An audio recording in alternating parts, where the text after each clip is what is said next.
ધોરાજીમાં government of Gujarat state હાઈવેનો જે road પસાર થાય છે એ રોડ ઉપર સિમેન્ટ રોડનું કામ ચાલુ હતું. 15 દિવસ પહેલા ગેલેક્સી ચોકથી પોસ્ટ ઓફિસ ચોક સુધીનો રોડ ખુલ્લો મૂકવામાં આવ્યો, પરંતુ આ રોડની અંદર ભયંકર રીતે ગેરરીતિ થઈ હતી, ગુણવત્તાયુક્ત કામ નહોતું થયું. આ રજૂઆત ધોરાજીની જનતા, વેપારીઓ અને કોંગ્રેસ પાર્ટીના આગેવાનો તરીકે અમે કરી હતી. સરકાર જો યોગ્ય પગલાં નહીં લે તો આ રોડ કાયદો હાથમાં લઈને તોડી નાખવાની ચીમકી પણ અમે ઉચ્ચારી હતી. ત્યારે સરકારે અમારી વાત સ્વીકારી છે અને આ 15 દિવસ પહેલા બનેલો સિમેન્ટ રોડ આજે સરકાર તોડી રહી છે. એ જ બતાવે છે કે સરકારે આ રોડની અંદર ભયંકર ભ્રષ્ટાચાર થયો છે એ સ્વીકારી લીધું છે. તો સરકારને મારી વિનંતી છે કે કોન્ટ્રાક્ટરને બ્લેક લિસ્ટમાં મૂકવામાં આવે અને આ રોડ માટે જે આરએનબીના અધિકારીઓ હોય એ અધિકારીઓની જવાબદારી ફિટ કરી એમની સામે પણ પગલાં લેવામાં આવે.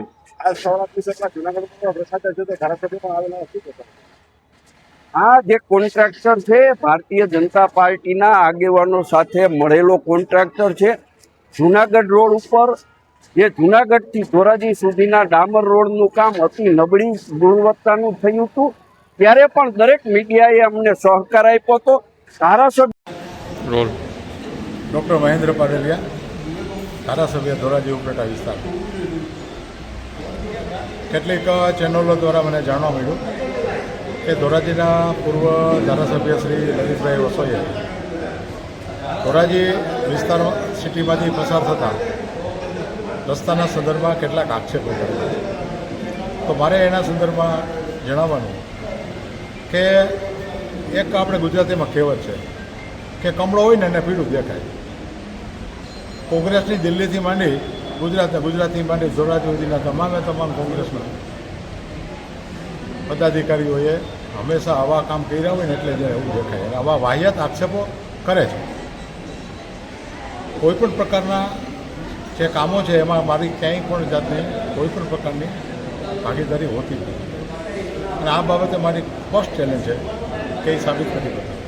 અને પર્ટિક્યુલરલી ધોરાજી શહેરમાં પસાર થતા રસ્તાના સંદર્ભમાં મારે સ્પષ્ટ કહેવાનું કે એ રસ્તા માટે ઓલરેડી ફેબ્રુઆરી એન્ડમાં અમે માનનીય મુખ્યમંત્રી શ્રીના વિભાગમાં જ આ રસ્તા અને તમામ અન્ય રસ્તાઓનું ક્વોલિટી કંટ્રોલની અંદર યોગ્ય તપાસ થાય અને એના માટેની કાર્યવાહી થાય એના માટે ઓલરેડી રજૂઆત મેં કરેલી છે.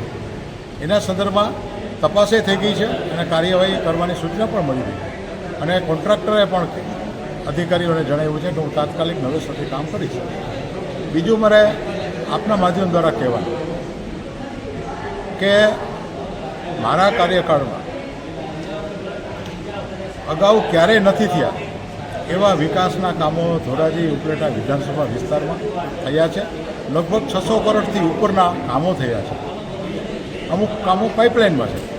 અને ફક્ત ધોરાજી શહેરની વાત કરું તો ધોરાજી શહેરમાં 2022 ડિસેમ્બર પછી જીયુડીસી રાજ્ય સરકારના જીયુડીસી વિભાગના લગભગ 86 કરોડના કામ પૂરા થવામાં છે અને પાઇપલાઇનમાં છે.